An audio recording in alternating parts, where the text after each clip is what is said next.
the heart of a great metropolis flows the mighty Hudson River, a natural barrier between two states, a challenge to man's ingenuity, skill, and courage.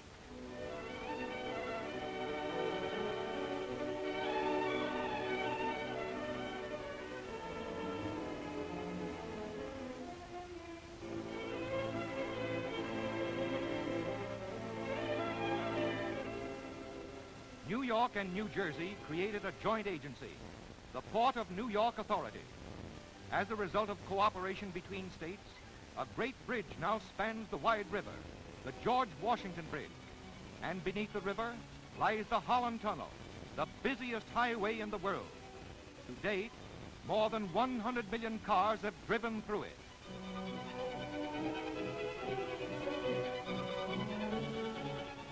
Still, a mounting tide of traffic seeks a river crossing. Down Manhattan's west side, over New Jersey's Skyway.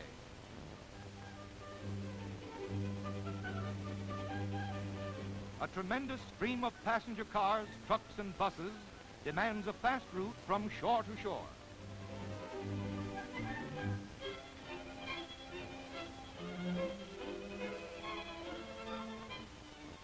Port Authority engineers study traffic trends.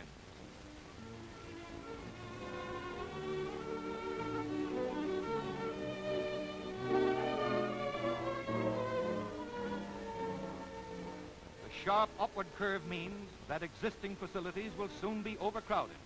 Another crossing is needed.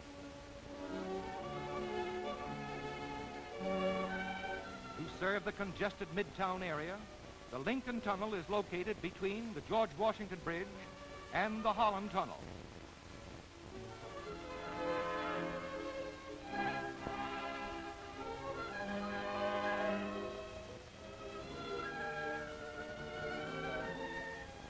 To keep the river clear for shipping, it was decided to build a tunnel rather than a bridge, nearly 100 feet below the surface of the river, similar in design to the Holland Tunnel.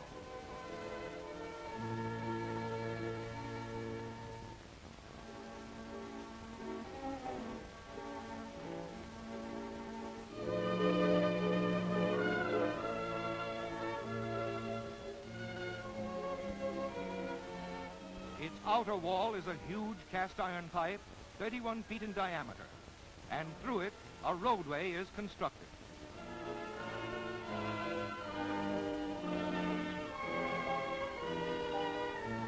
And so the Lincoln Tunnel is started.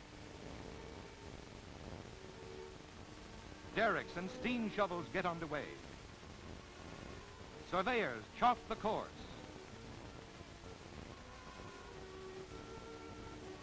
Drills are forged. They must be sharp at all times, for it is necessary to drill through solid rock.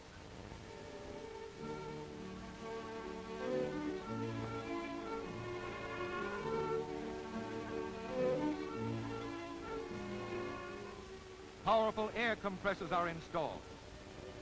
To counteract the weight of water and silt, all tunneling is done in compressed air chambers.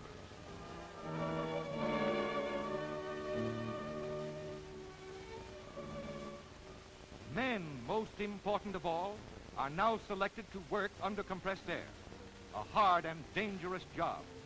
Every precaution is taken to safeguard them. Under pressure work is a strain on heart and lungs. There is danger also of contracting an illness called the bends. Applicants are tested in a hospital lot.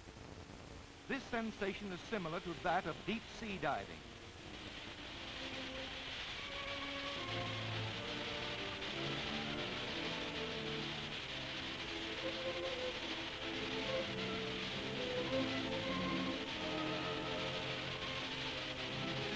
He is holding his nose and blowing through his mouth to open up the passage leading from throat to ear, thereby equalizing the air pressure against his eardrums. This man, who has now passed his test, is called a sandhog and receives the compressed air worker's badge, which he will wear at all times.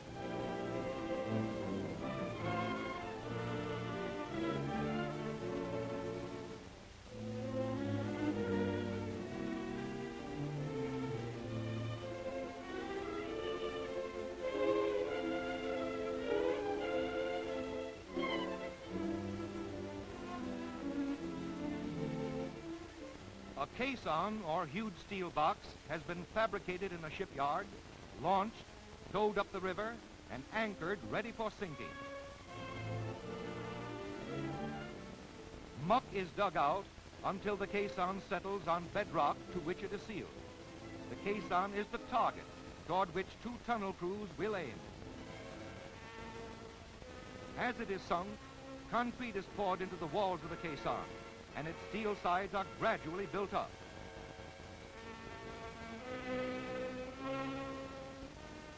The two rings at the top will be sunk to the bottom of the river and will be part of the tunnel.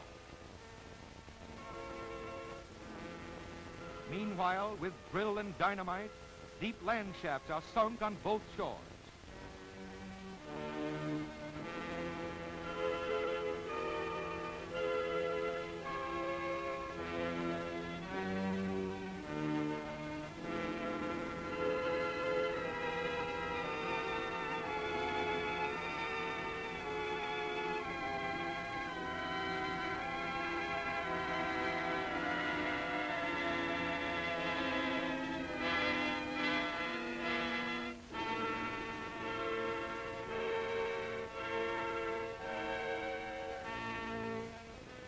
At the bottom of each land shaft, a huge machine weighing about 400 tons is assembled.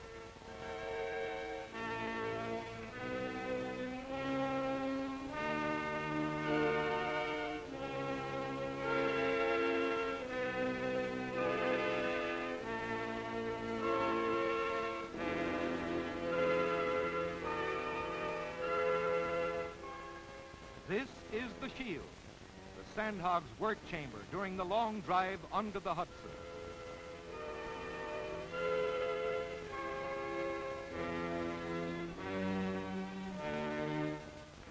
At the front of the shield is a sharp cutting edge, which bores through the riverbed, much as an apple corer bores through an apple. The shield advances through soft mud. This mud or silt is either pushed aside or swallowed up by the shield through a mouth or opening in its face. 28 huge jacks push the massive shield forward.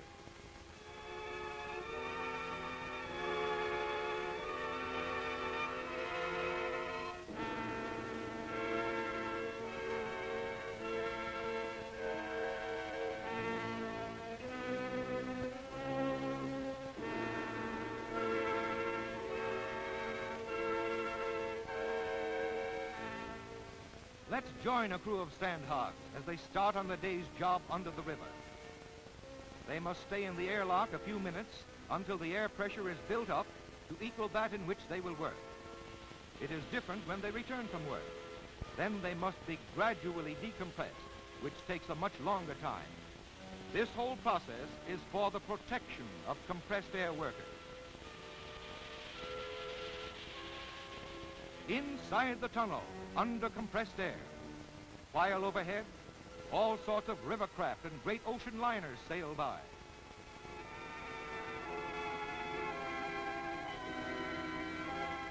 Ready for a shove.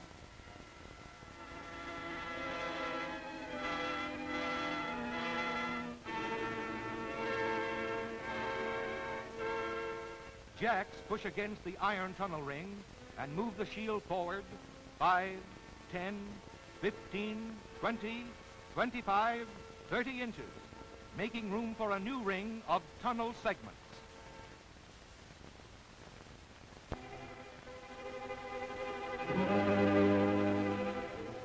Mud oozes into the shield.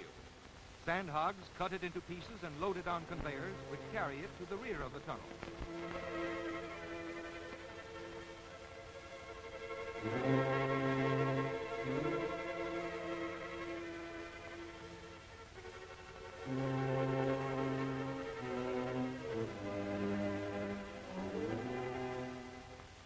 Tunnel segments are stored at the site of construction. Before being sent down into the tunnel, they are inspected and cleaned, then loaded on cars and lowered by elevator.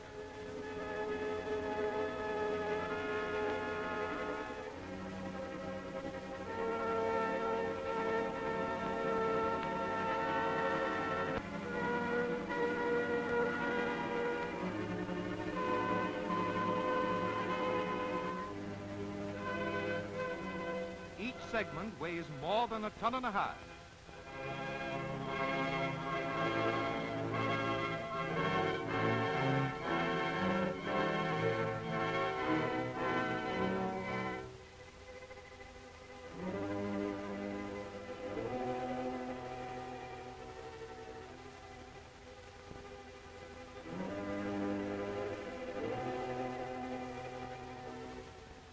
The erector arm grabs the heavy segment and puts it in its proper place.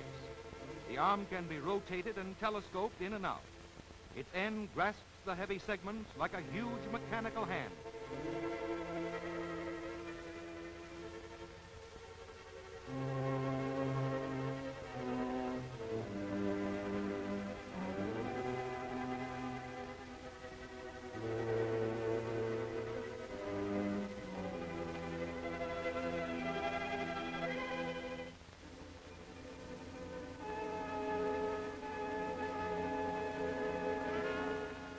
Each tunnel ring is made up of 14 segments and a key piece.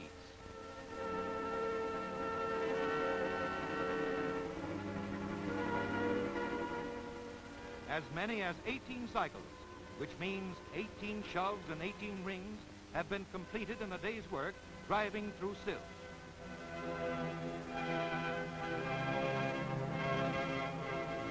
It takes about 1.5 hours to construct one ring.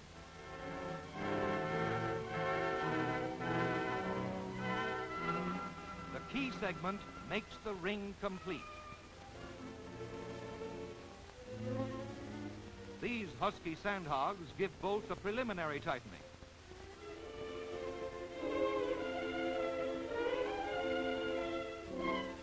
First with a hand ratchet wrench.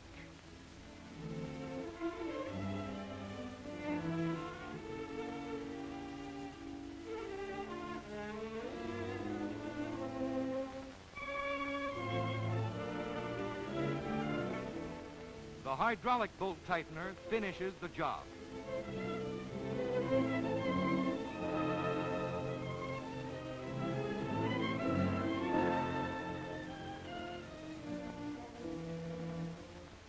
In the New Jersey Shield, we are heading straight toward the caisson at the rate of 40 feet a day. Because it is boring through rock, the New York Shield is heading toward us at a slower rate.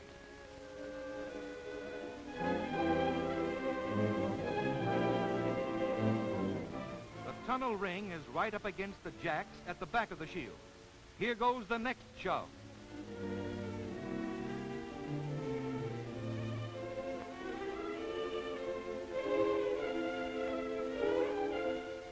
To complete one tube of the tunnel, 2,370 rings are erected.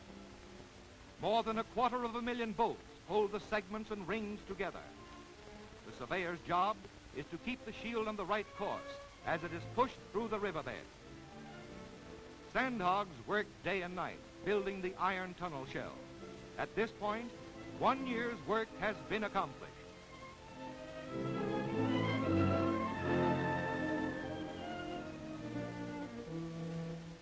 Hauling through, the two shields meet within 1/4 inch.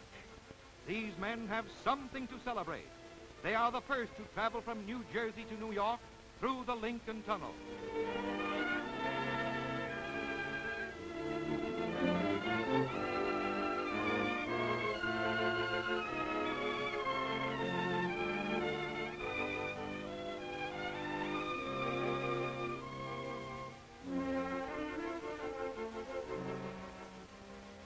The river silt left in the tunnel during construction is cleaned out. Joints are tightly caulked to make the tunnel watertight.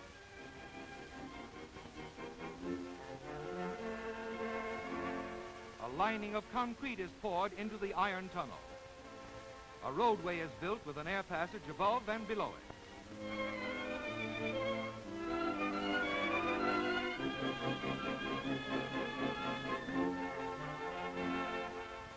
Above the roadway, glass tiles are installed for the ceiling. They are placed upside down on specially prepared paper. There are nearly 1 million of these tiles in the tunnel ceiling.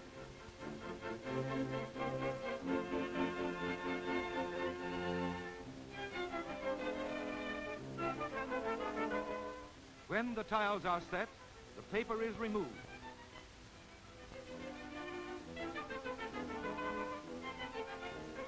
Miles of gleaming white wall tile brighten the tunnel interior. The wall tile is ceramic. Ventilation is an important safety feature of the Lincoln Tunnel.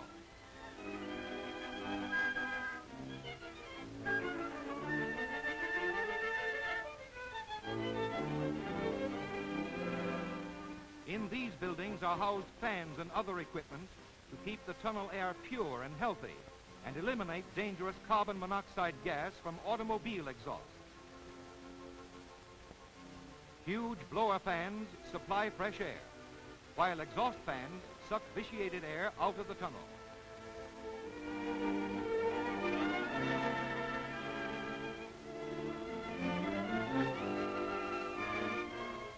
An air duct carries fresh air down from the towers to the tunnel.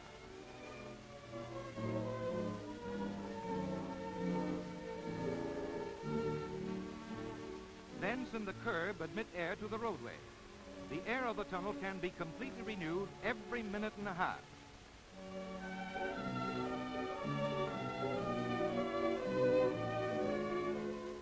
Fresh air is blown in under the roadway and rises gently.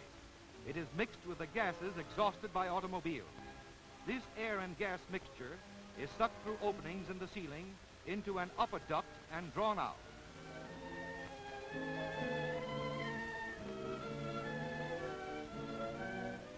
In Weehawken, New Jersey, a great canyon was gouged out of rocky cliffs to provide approach connections, linking the tunnel with all the major highways of the area.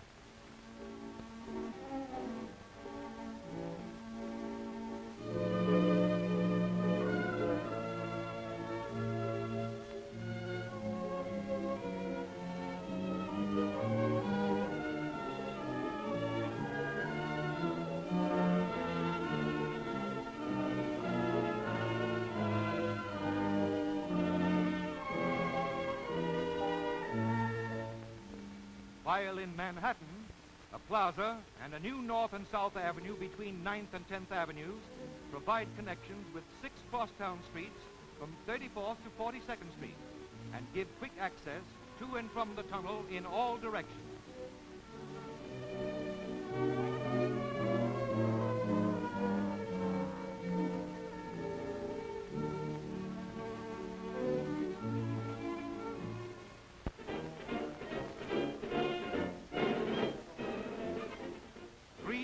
And 7 months it took to complete one tube of the Lincoln Tunnel. It opened to traffic December 22nd, 1937. Through the Lincoln Tunnel, traffic moves with speed and safety 100 feet below the river. A new link joins the states of New Jersey and New York. A great engineering feat, a great highway, a new conquest of the Hudson.